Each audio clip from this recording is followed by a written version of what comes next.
Like, the parents have to allow Santa to come into the house. That's what I'm saying. Like, some people are like, no, Santa, you're not coming to the house. You know? Mm-hmm. Are you implying something different about Santa? All right. We got our holiday special going on here.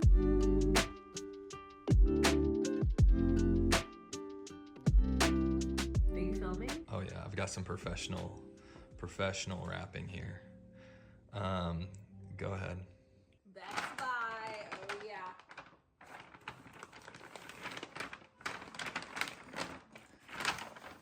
Oh my god, a blender!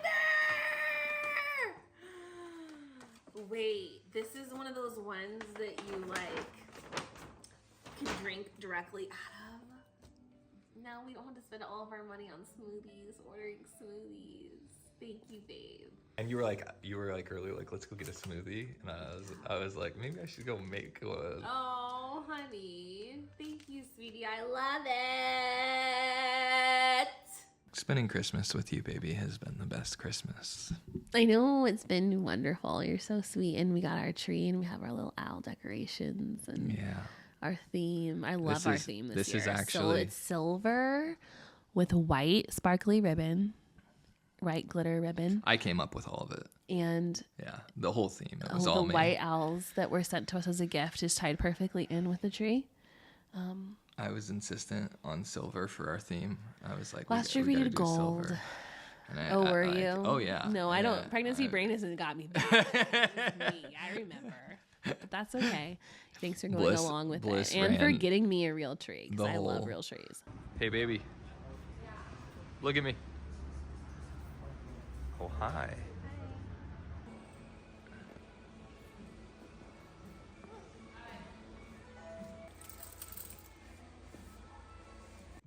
All right, baby. What's going on with our tree over there? It's leaning. It's still getting into the Christmas spirit. What happened last night with our tree? Well, we tried to put it in and we screwed the things in and then it leaned. The leaning tree. The leaning tree. We got our little Christmas tree. Mm-hmm. Our cute little animals by the fireplace. Yeah. Our matching Christmas pajamas, and the animals have these little bandanas that we forced them to wear to take pictures earlier. Blythe loved it. She's really a fan of photography. We are getting ready to get on the road to go visit family for the next 10 days. Yep. Are you ready? My family is always like so much fun, but like there's probably going to be like one or two like family debates, you know? Like what do you think the family debate's going to be about this year? I don't know. An air mattress or something silly. I don't know. It's just funny because like we're all very like strong people. So when you bring us all together, it's never like a bad thing. I don't really remember any big debates over last year's Christmas. I'm sure there was something. It's not like some of it's friendly debates. It's just we're very strong people who like to talk about what we think. Like you. You know all about that. Me? No way. Oh, I don't. Yeah. I You're right. You're very passive and quiet. I'm super agreable. Oh, I like. so agreeable. I don't disagree Right. with anything. You're I'm right. just like, yeah, You're that gonna be sounds like, right. well, let me push back on that. I remember the first time you said that to my mom, I was like, and she was like, okay, push back. Like, what do you mean? What? Yeah, we're gonna have a really argumentative child. I mean, I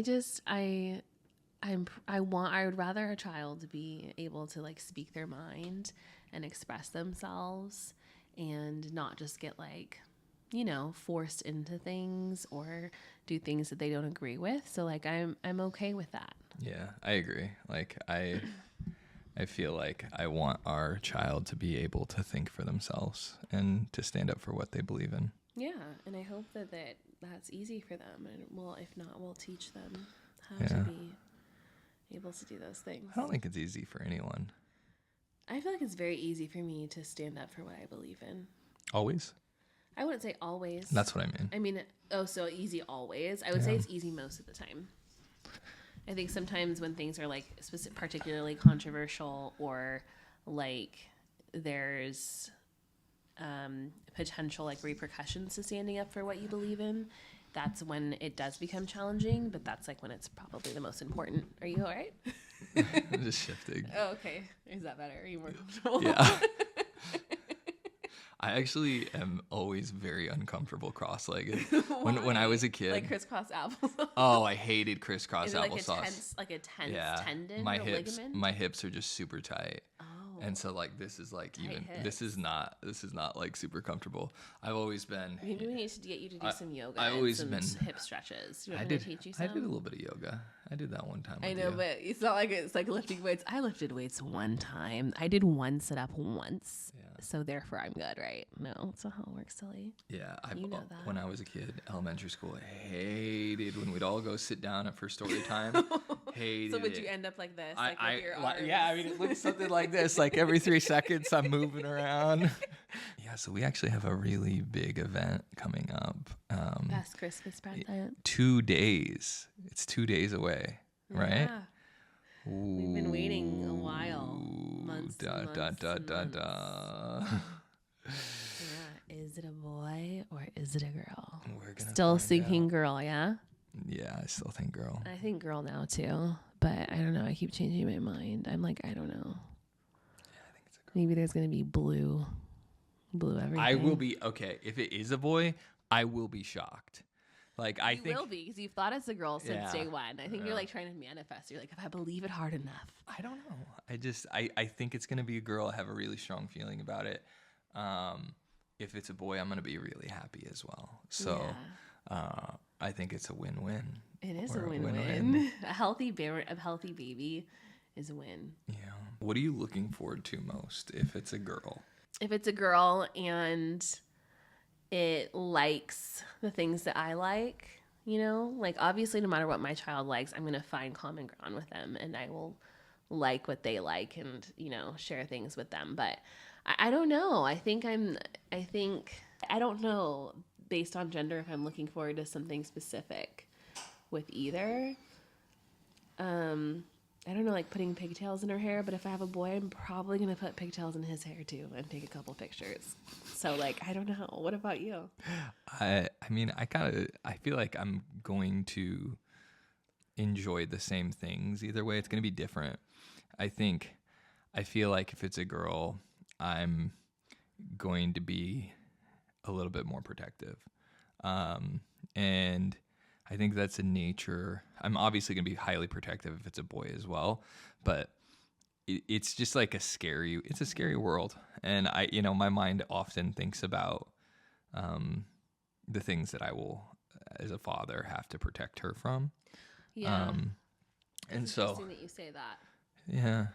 I think that makes sense, that I would see why you'd feel that way. We just have to be careful because girls are constantly told to be careful and don't do this and don't do that. And they're raised to be less risk takers and like more reserved. And like, I want our daughter to be empowered, if it is a girl, to be empowered to take on life and not be afraid of things. So we'll have to find a way to balance that. Yeah, I think that the research we've talked about, the research around the way that parents often hold their daughters to the inside and hold the boys to the outside and let the boys explore and touch and keep the girls closer. So fostering curiosity and fostering exploration and courage is incredibly important to me as well. Yeah. I think that for me as a father, my number one priority is protecting you and our child. And Asher and Blythe. And Blythe. And yourself. But there's a lot of stuff. A lot of stuff as a dad. A lot of... I think I've shared with you like how when I was little, like my mom would like put me through drills, like basically like staging, like pretending that, what would you do if you were kidnapped or like attacked from behind or like, and she would like put us through these drills and teach us different ways to keep ourselves safe. And so I don't know about all the drills she put me through. Doing that for the baby. I am 100% for the drills. No, I'm just teasing. I'm going to get the drills from your mom and we're going to do those. No, I think it was actually really good. And like, a lot of it, a big key was about how you like hold yourself. If you're walking around and you're kind of like, you know, cowering or like reserved, or your body language, it's like that seems like it's a subconscious easier target for people, right? And even my mom would tell us, like, just because someone's an adult, like, doesn't mean that you have to listen to them. It's not a respect your elders. It's you respect everyone and they respect you too. Even if you are a child, you still deserve respect and you can still have boundaries. So she would literally train us, like, if an adult's like, well, I'm a grown up, so you have to listen to me, like, literally to tell us to put our hand forward and be like, stop. Like, we did not feel that just because this was someone's parents or like an elder that we necessarily needed to respect them if they were telling us something that we didn't feel was right, or, you know, trying to take, you know, I'm losing my train of thought, pregnancy brain, but you kind of get what I was saying. Yeah. Educating them on how to deal with people who aren't strangers. That's what a lot of it was. Was it just because you know this person and they're an adult does not mean you. And I did that. I did stop to one person. They weren't trying to like be super shady, but they were like crossing my boundaries. Yeah. And I did that. And then they were like, whoa. I think that's really important. And less likely for us to target children that are able to like stand for themselves and like be able to like have their own, you know, sense of self. And because I feel like sometimes kids, oh, you're a kid, like your opinion doesn't matter, like that's not how I want to raise our kid. But I think that's true with bullying too. Yeah, you know, that's a big thing. Like every kid is going to encounter some form of bullying. The ones who are willing to stand up for themselves are less often targets, not necessarily that they're not targets. But have you thought about that? What you'll tell our daughter about bullying or boy?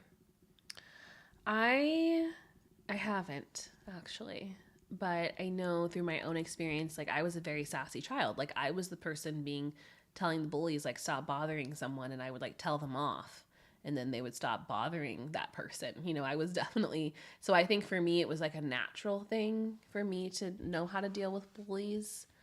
That's carried through, honestly, like through my adult life. I think I handle it a lot differently and probably with a lot more grace and, you know, less about like winning the argument or whatever. But no, I haven't. But I think it's something important that we explore. Okay, let's get. But I'm excited to. Let's get back onto the cheery excited subjects. For next year. We're gonna have our little baby here with us. Our very what was your Christmas. favorite Christmas memory? I think I told you my favorite Christmas memory. Remind me.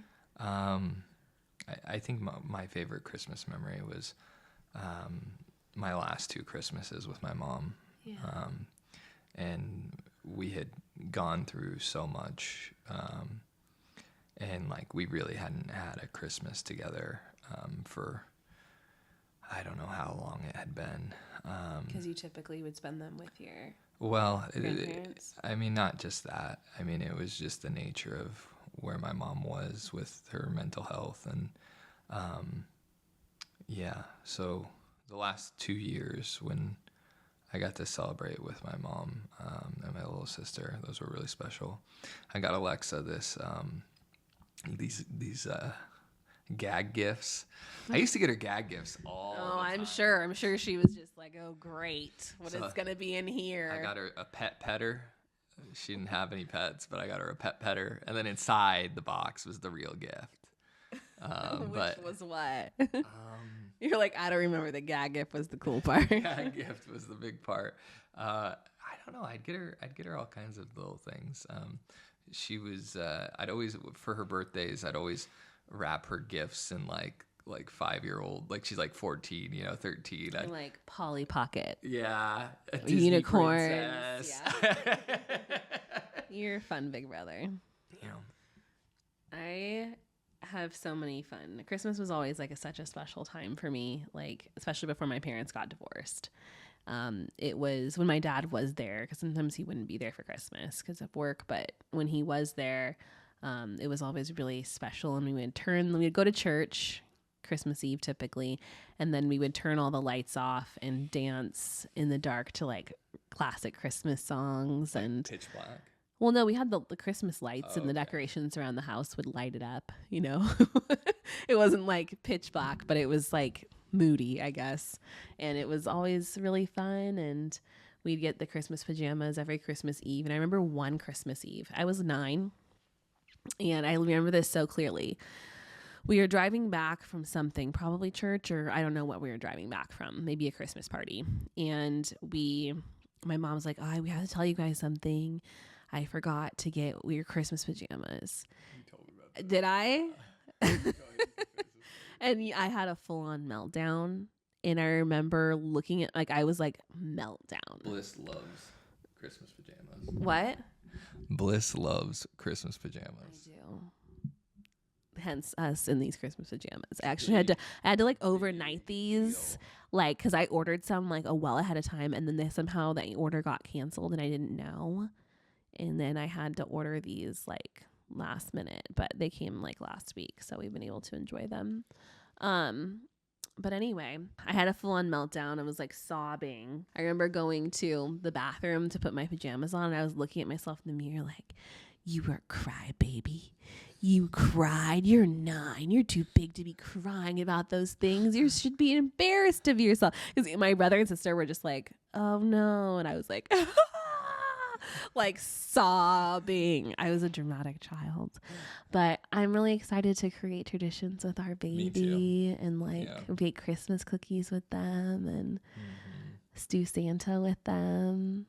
Yeah, And I can't wait. Oh my gosh, all the things. I know there's a lot of mixed feelings though about Santa, and like some parents are like not doing Santa because that cultivates like comparison among kids in school. And like, how did you feel about it? Because like I feel like you and I had very different like experiences growing up.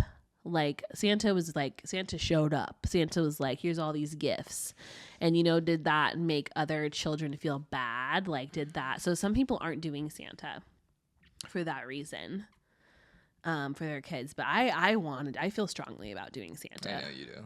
Yeah. What do you feel? I have mixed feelings about it. I think that I value traditions, and I think that having traditions in the family like that are incredibly meaningful. I also think like we probably shouldn't talk too much about Santa Claus because one day our child might be listening to this podcast. Well, we're talking about the relationship between Santa. Uh-oh. I knew it was We're really excited about the gifts that we got our nieces and nephew this Christmas. And Uncle Zach has pulled through and had the best ideas. Our nephew is 9. Our niece Addie is 4. And our niece Emmy is almost 2. She'll be 2 in February. So they're starting to like, they actually can unwrap the gifts and like engage with them. And it'll be fun to see their reaction. Hopefully. Both of our love language, Zach doesn't necessarily believe in like boxed things, and you know, he doesn't really believe in personality. Everything is more nuanced to Zach, which I actually agree. Personality. He doesn't believe in personality types. He believes in personalities, just not personality types, because people are nuanced. And I do, since being with you, I've actually been more thoughtful about those things, and I agree with you. But humans kind of need a way to like categorize, and Zach's like, no, like the animal kingdom, the way that's categorized would probably drive him bonkers. Anyway, I had a point, but then pregnancy brain has struck again, and I do not remember what I was gonna say. Do you? Do I remember what you were gonna say? We were talking about gifts. Okay. Oh, and then okay, gifts. And you were talking about how I don't like to put people in boxes. Yeah. Hopefully no one likes to put people in boxes.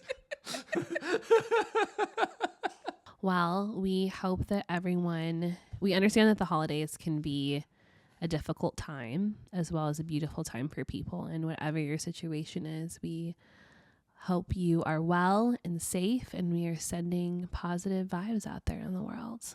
And, you know, it's the end of the year, time for reflection and thinking about what you're grateful for and treasuring the good that you do have, because There's always that little bright light somewhere.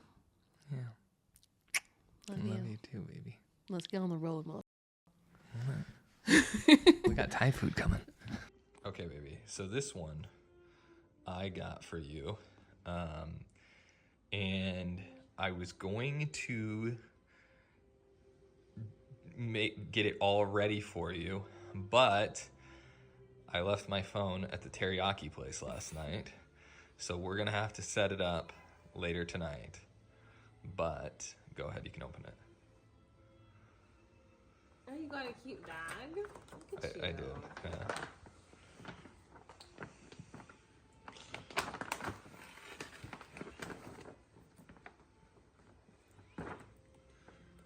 Oh, honey, this is so sweet. So it does videos, and we can Aw. put the baby's ultrasound on there. Like the video? That's sweet, honey. That's what I Did got you it for. copy my idea? You had to one-up me. What do you mean? Remember I got you for Christmas and the Oh, pictures of I love that of picture. the baby. Do you look at it when you're working? Yeah, I do. You do? So you can have that sitting that's so with the cool, baby's ultrasound. honey. I hope you like it. I love it, honey. This is so sweet. You're just very thoughtful, and I appreciate you. Yeah, Yay. baby. And I love looking at the baby's ultrasound. Oh, I just got an email from Bliss Theory. My surprise. What could it be? Ooh, lucky you.